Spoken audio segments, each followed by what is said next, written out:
The opinions of J. Michael McCoy and his guests are not necessarily the opinions of KPOG, any particular religious denomination, or any other theological institution. Thanks for listening to Mac's World Live, living free through forgiveness, live on KPOG and webcast1live.com. All right, good morning. It is 10 o'clock on the 28th day of September in the Lord's year 2020.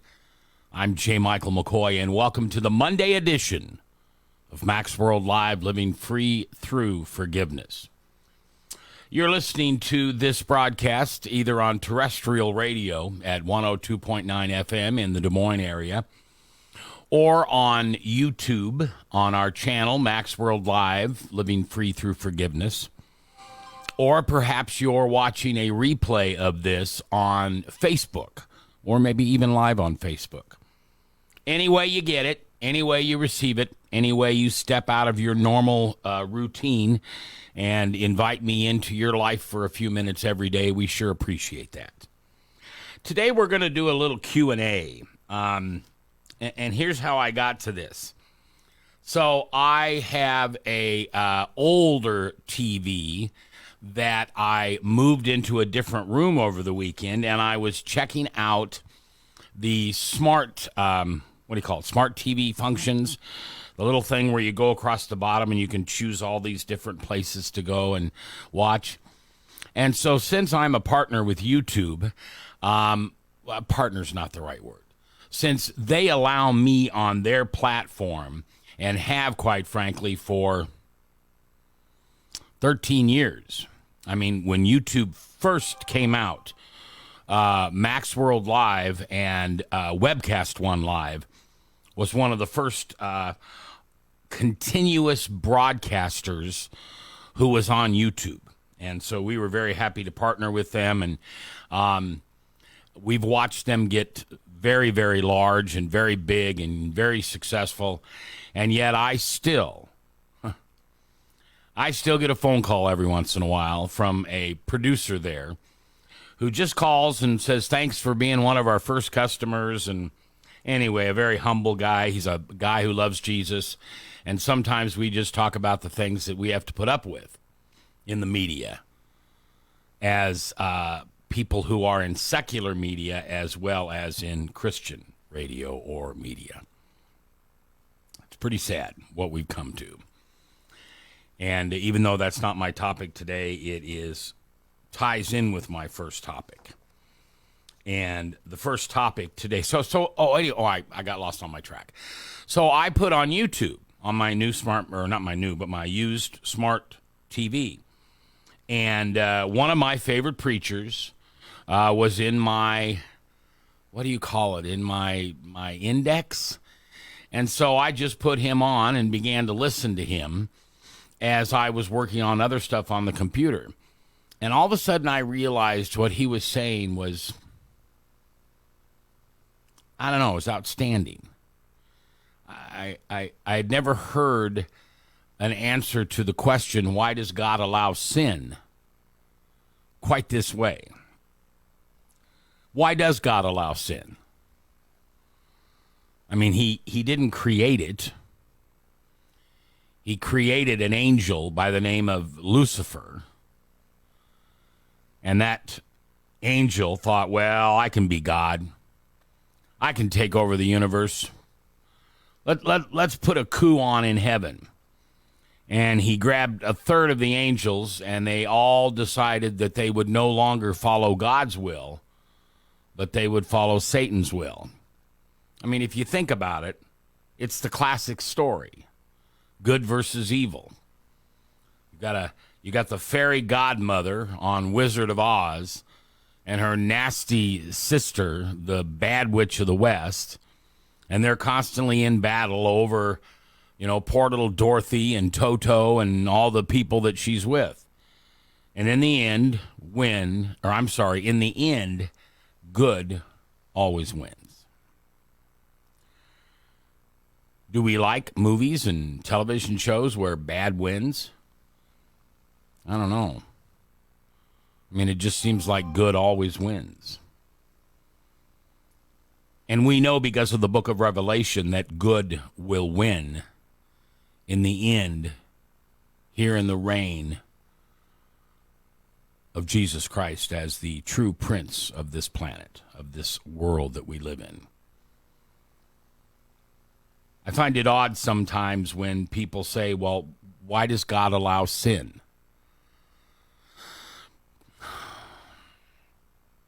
I'm going to try to answer a little bit of that today, but it's not my words. It's the words of a pastor that I enjoy listening to. And he had a question from a congregant. And here was the question. Why did God allow sin? And the broad answer to that question is, and this just blew me away, he allowed sin for his glory, and that's the reason he does everything. And God desired to put his full glory on display. Good morning, Gail. Back in a truck. Good job running a dump truck right now. Good for you. I'm happy for you. Good job.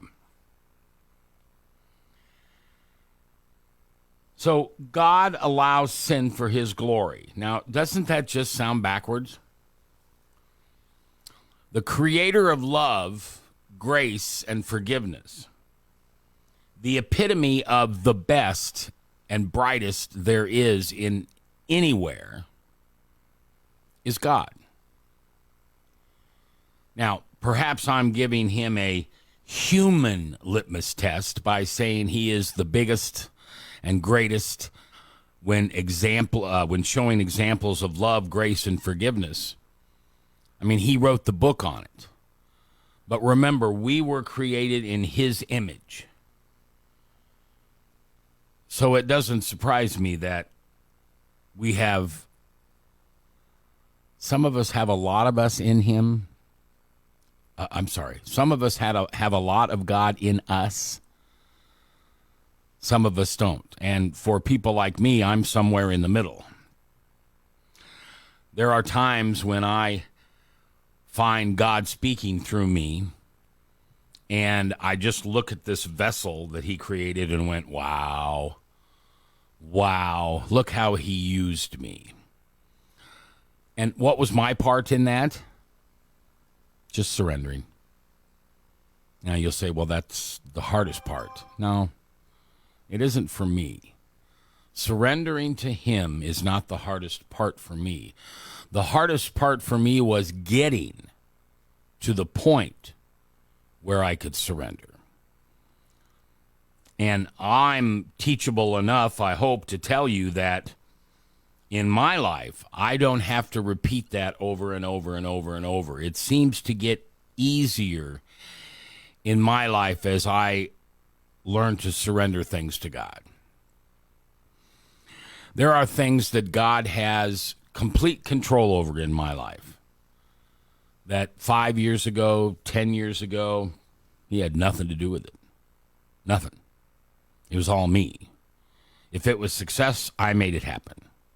If it was failure, it was my responsibility.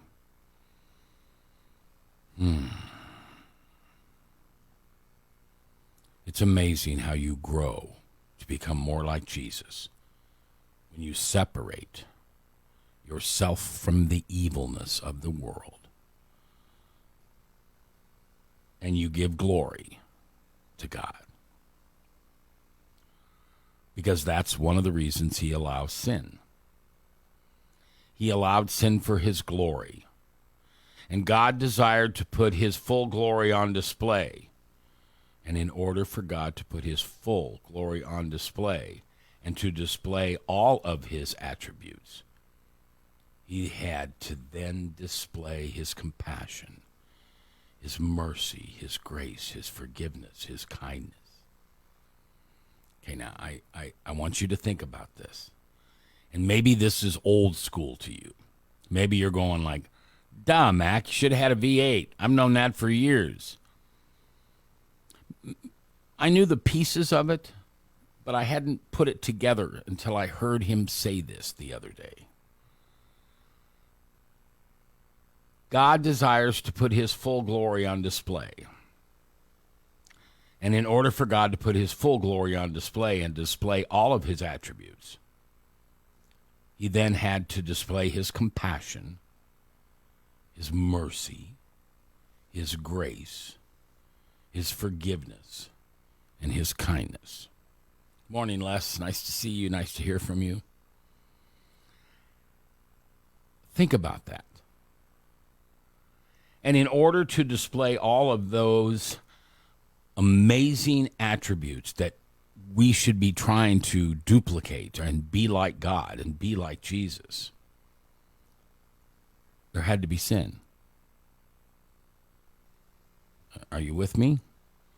Because this was the part in which the room got real quiet yesterday.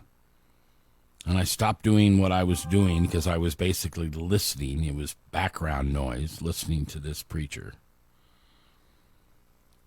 And I turned my chair and I looked directly at the TV. And then I even sat down and changed chairs because it was making unbelievable sense to me. But I had never heard it put this way. If it wasn't for sin, we would not know anything about God's compassion. If there wasn't any sin, then then we don't need mercy. If there's no sin, then we don't need grace. If there's no sin, then we don't need forgiveness. With no sin and its consequences, there's no compassion. There's no loving kindness. So in order for God to display the full range of his eternal attributes, God allowed sin so that he could put his glory on display. Okay, let's just stop and decompress, and let's just think about that for a minute. I mean, I told you that these were the words of another preacher that I was listening to, but I want you to know that as I read it, I printed it up, I read it, I rewinded it, I listened to more, and I thought, that's true. That's true. Now remember, God did not create sin. He allowed it. And I hope you understand the difference between the two. As a parent, sometimes we allow our children to do things, but we certainly didn't create them to do it. When you first give your child that boost up, and now they're walking on their own, hands up, trying to balance, equilibrium, not what they thought it would be, one foot in front of the other, around the coffee table. Don't let him fall and hit his head on the coffee table. And they walk. And I remember with Samantha, I would take my index fingers and I would allow her to put her little teeny weeny hands and fingers over the top of my index fingers. And then I could pull up a little bit. Not pull up to the point where I pulled her off the ground, but I could pull up so she could feel that she was walking. I didn't create the gravity that would pull her down, perhaps hit her head, perhaps stub her toe, perhaps teach her to, I don't ever want to walk again, Dad. I hit my head. That's no fun. I'm just going to stay down here crawling. But as a parent, we allow them to fall. We allow gravity to take control because we know that they know they can trust us and that one day we will teach them to walk and then we'll teach them to run. And before you know it, the days of teaching your little baby how to walk and run are simply memories because now you're teaching them to ride a bike. And for me, the scary thing, giving them a set of keys to their car. your car, to a car. When they get in that car and they rev that engine and they drive down the driveway and up the street for the first time, you're not making bad things happen to them so they learn. You're not creating bad things. The stop sign's already been there. Look both ways before you turn. Use your turn indicators. Stop, rock, and roll. Watch out for your other drivers. Make sure your mirrors are all in line. Put your seat up front. Don't be looking back like you're laying in a lazy boy with your arm out going, dee-dee-dee-dee-dee. I'm cool driving the car, dee-dee-dee. Get yourself up. Sit up straight. Get your mirrors right. Get the distance between your gas pedal and your right foot at a comfortable range. See, I didn't create the car to go over the speed limit. I didn't create the car to turn without using an indicator. It just does. Now, perhaps you're thinking I'm being a little lame. I'll just use that word. I think that's a good word. Lame. By comparing how God allows sin to how we allow our kids to drive their cars. And I must admit, it's a lot easier nowadays. Now you can get those little computer chips put in their car, and you know exactly how fast they're going, when they're going. So does the insurance company. So does the police. So do you. You can get up an app on your phone and follow them wherever they go, know exactly where your child is. It's a little helicopter parent for me, but I didn't have the technology when my kids turned 15, 16. If I had had it, would I have used it for them? I don't know. I'll just be honest with you. I don't know. I can tell you that I would not have done it without them knowing it. And see, that's what the law provides for you and I. God has already told us what sin is and what we have to think, say, or do to be sinful. He loves us that much. Now listen, don't choose another God but me. Hey, don't bear false witness.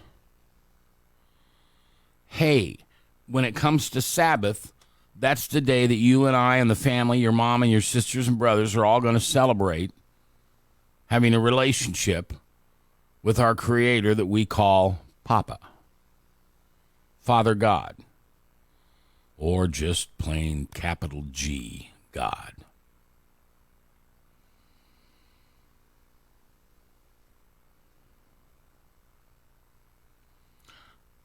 I love God's attributes. I love his compassion. I love his mercy. I adore his grace. When he allows me to crawl up on his lap and sit there and be comforted in my tears and in my sadness and in my failures and in my loneliness and in my... You know what I'm saying. Because then he gets to display the attributes he created not only within himself, but the attributes that he's trying to teach us.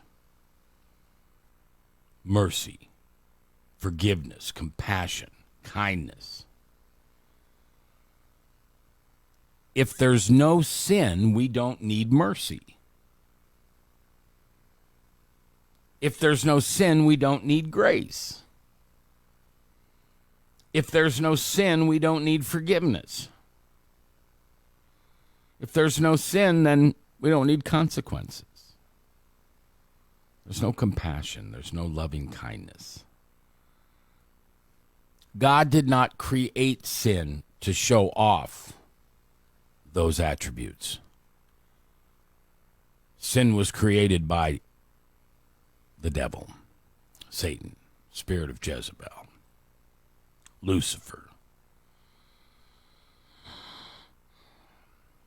But what we were trying to discuss, what the pastor was trying to discuss is very true.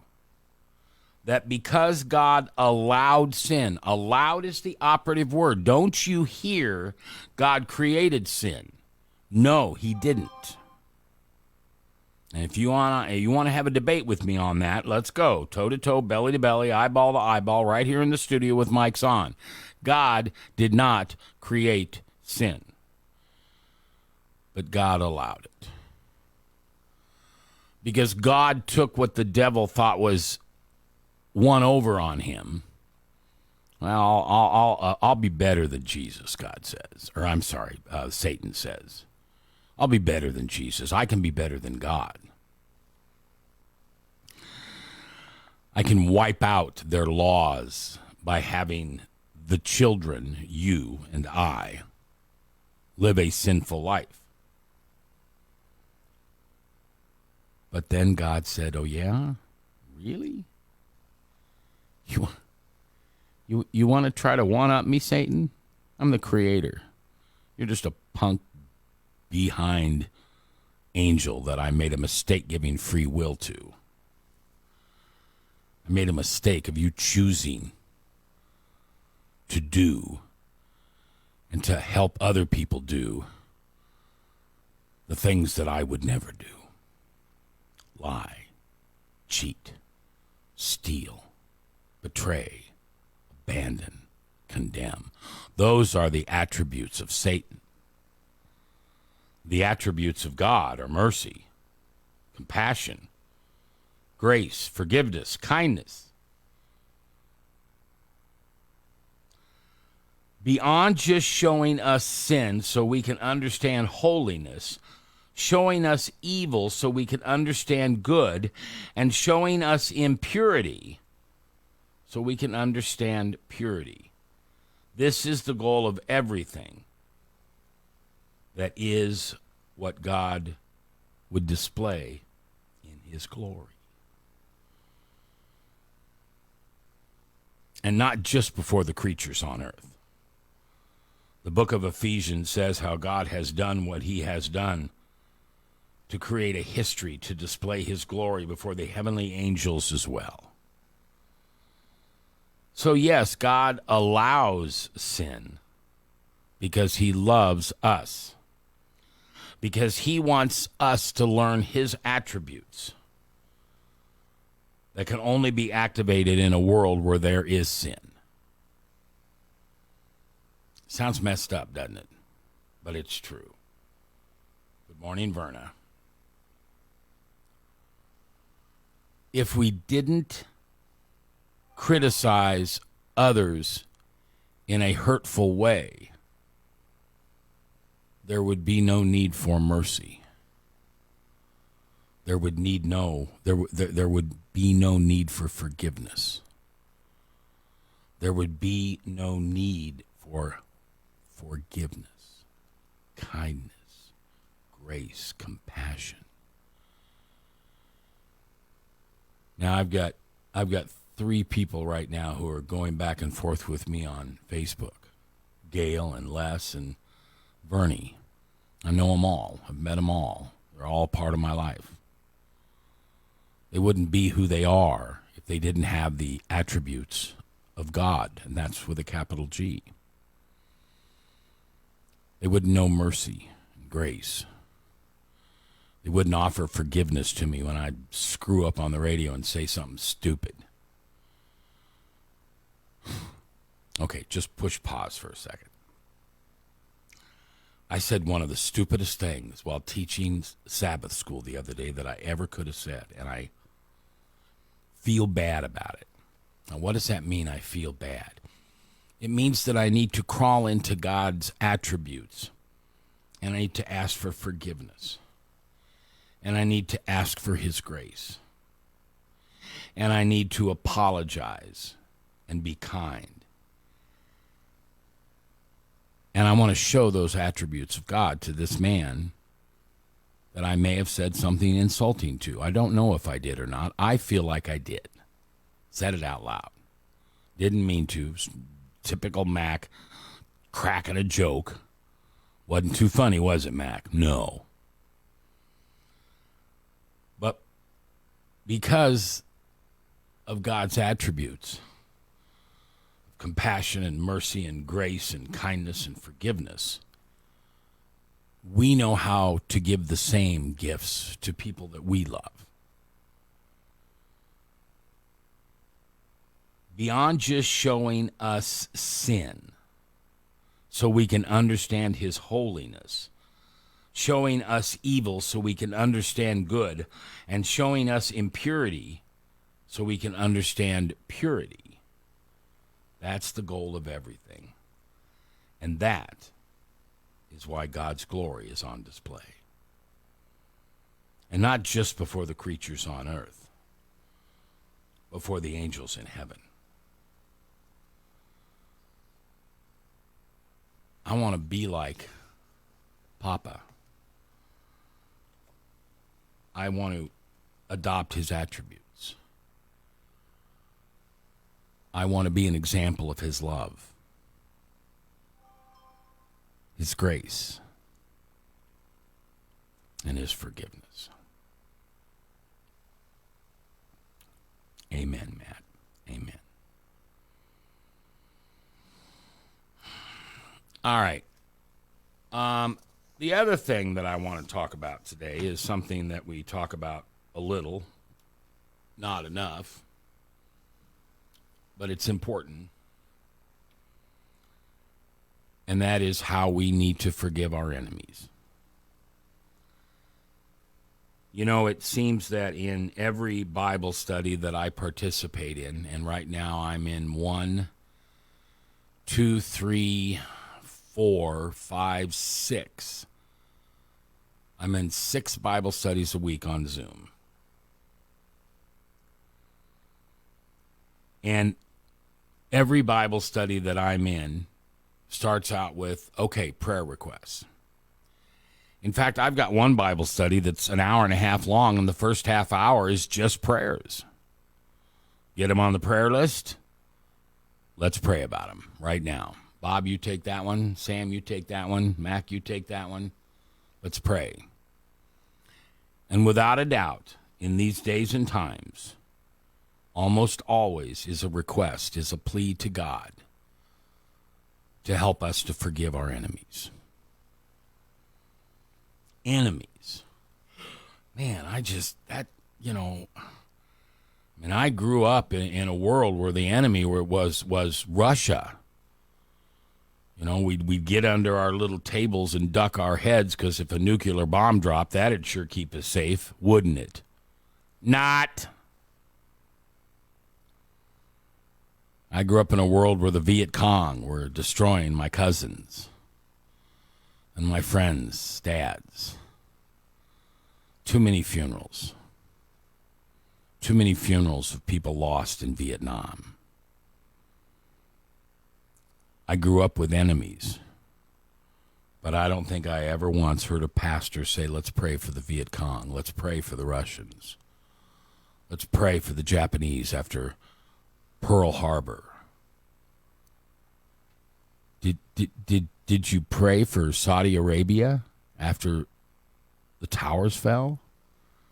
Did you pray for Al Qaeda after you watched YouTube videos of Christians being beheaded with a machete live on tape just because they love Jesus? I don't know about you, but that scene that time when they were on the beach and there's all these Christians, I think they were in red jumpsuits, like prison jumpsuits, and had a black hood over their head, and somebody said whatever they said, and all of a sudden the machetes came out. I don't need to say any further. You know what it looks like. Did I pray for them at that time? Not the victims. The perpetrators. The enemies. Forgive your enemies, God says. And by the way, when God tells us to forgive our enemies, there aren't any conditions. Forgive your enemies, and the Lord says you will never more like your Father in heaven than when you forgive your enemies, because that's what he does. Forgive us our trespasses, O Lord, as we forgive those who trespass against us.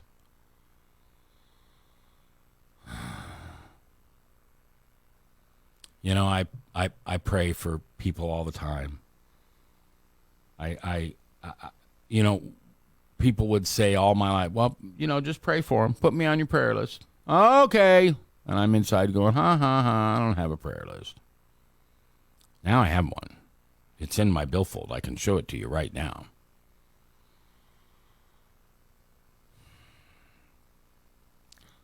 Prayer is incredibly important in a relationship with God. If we wanted to, we could say, text God. Or let's do a rap song to God. Or let's write a poem to God. Or let's give a shout out to Papa in heaven. God doesn't care what word you use for it, what vehicle you use. He doesn't care if you text him, send him a Facebook post, sit under a tree on a warm day like today. Just talk to him. People have places in which they talk to God.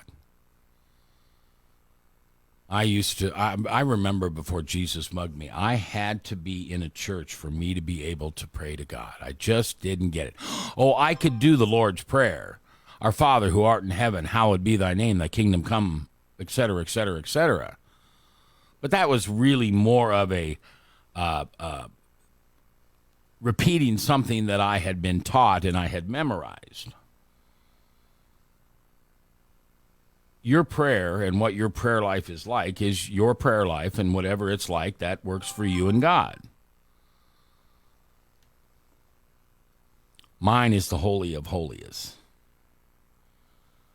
Bill Love, that's a friend of mine who I've known for years, who opens his mouth and gives me wisdom most of the time. Said, so many of us, when we start out praying to God, we are bold and we are mighty and we are loud and our hands are up and we say, oh Father, oh God, come to me. Here I am. Please answer my prayers. Do what I'm asking you to do. Make it your will, God. Here's 50 cents in the prayer machine, vendor, Coke machine.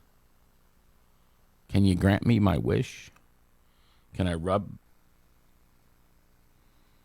the bottle? Can I say the right words? Should I be on my knees? Should I be standing with my arms up? Should I look up? Should I look down? Should I close my eyes? What should I do? How do I do it? How do you pray? And Bill Love taught me this. On the Day of Atonement, the high priest, and there's only one, goes into the temple, goes into the sanctuary, goes into the place where only the Holy of Holiest can go, steps behind the curtain, gets on their knees, perhaps their face, with this year's sacrifice, a bowl of blood that's been sprinkled around the room. And when that high priest prays, he doesn't stand up with his arms held open wide. He doesn't shout. He doesn't put money in the prayer pot machine. I believe that the high priest, the only one allowed to talk to God back then, would pray like this. Oh, Papa, I am a miserable sinner. I do it wrong all the time, and you've taught me. I know you've taught me. I'm just not the smartest guy in the room. But Papa, as I'm here with you now, please forgive me for my sins. I repent. I want to turn. I want to never do them again, but I know that you'll be there for me when I do them again. I know there is no limit to the number of times come to you and ask for forgiveness and repentance, and you will grant it to me. 70 times 7. I can do the same sin over and over and over, day after day after day, and my heart will be repentant. I'll be frustrated with myself because I did it again, but yet I come before you and I ask you to please forgive me. With my arms around your ankles at the foot of the cross, Jesus, we love you. And it's in your name we pray, amen. That's how I pray. Not because I'm an expert on prayer, because somebody passed some wisdom on to me. That's what we do as fellow brothers and sisters in Christ. We take what God has taught us and then we humbly share it with another. And here's a Macism, and if you've never heard me say this, you might want to write it down because I think this is a good one. Wisdom is not something we say. It's something we hear. Forgiveness is not, wisdom is not something we say. It's something we hear.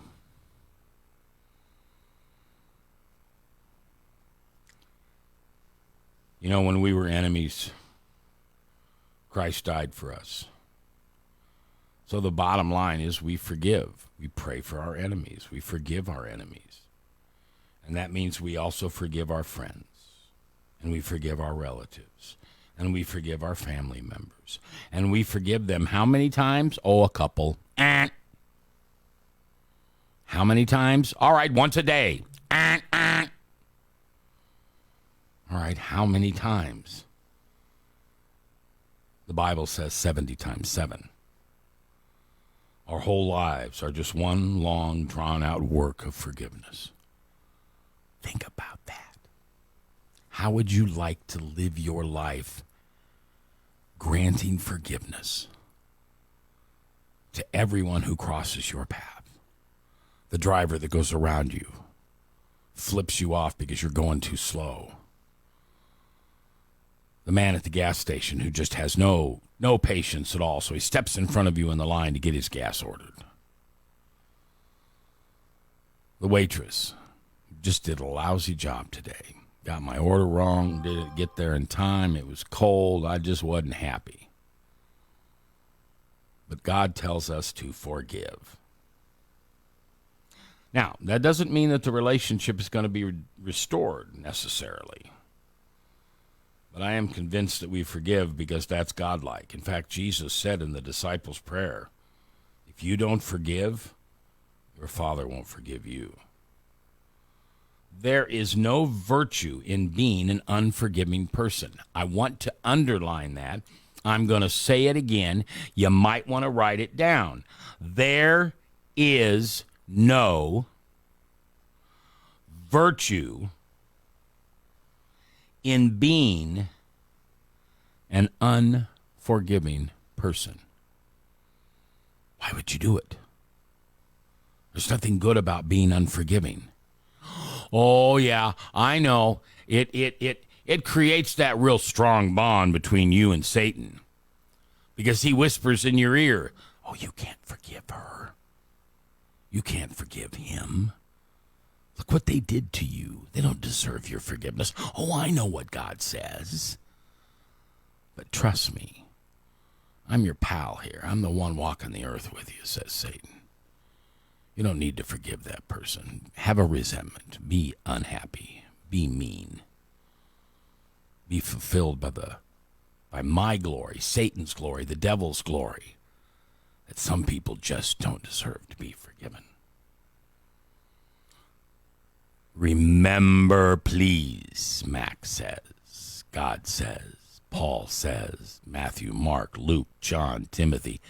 Everybody says there is no virtue in being an unforgiving person. So why would you do it?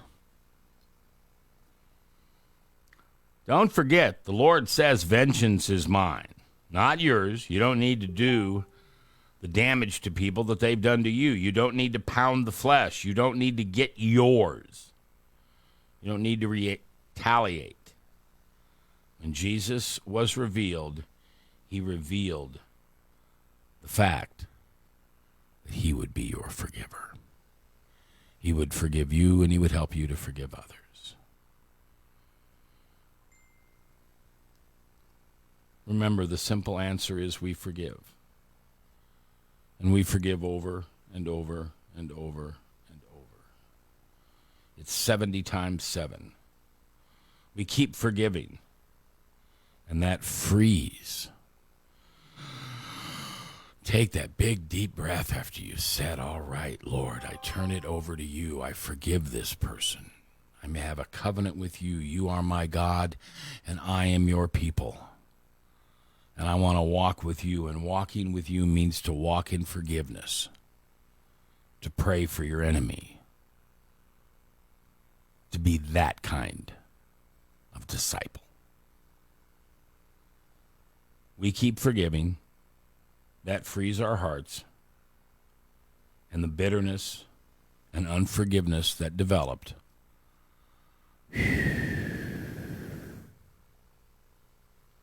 just blown away in the wind. And then in whatever form the Holy Spirit takes within you, you abide in him and he abides in you. And you know, feel it. Can't you feel the glory of God? It's goosebumps. It's a chill up your back. Can't you feel the glory of God living within you because you decided to forgive? You decided to offer grace. You decided to offer mercy. You decided to be like Jesus. And guess what? It's not that hard. Just try. Try to be a merciful person. Oh, and just understand, I am so far from doing any of these correct. But I tell myself what I'm telling you. Try, Mac. Try to forgive. Don't hold a grudge. Don't carry a resentment. Turn the other cheek. Be kind. Be merciful.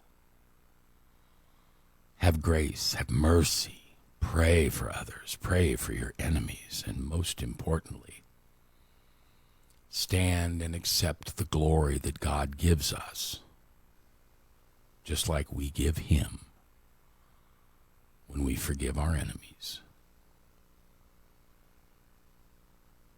when we pray for our enemies, and we act more like Jesus. Amen. Amen. All right. That is going to wrap it up for us on a Monday. A little short today. I've got a Bible study on Zoom at 11 o'clock, and me and the dogs need to go home and get ready for that. So I leave you with what I always leave you with. Thank you for listening. Thank you, thank you, thank you for listening. I love this job, and I couldn't do it without you. Right here on KPOG, Grimes, West Des Moines, and webcast1live.com.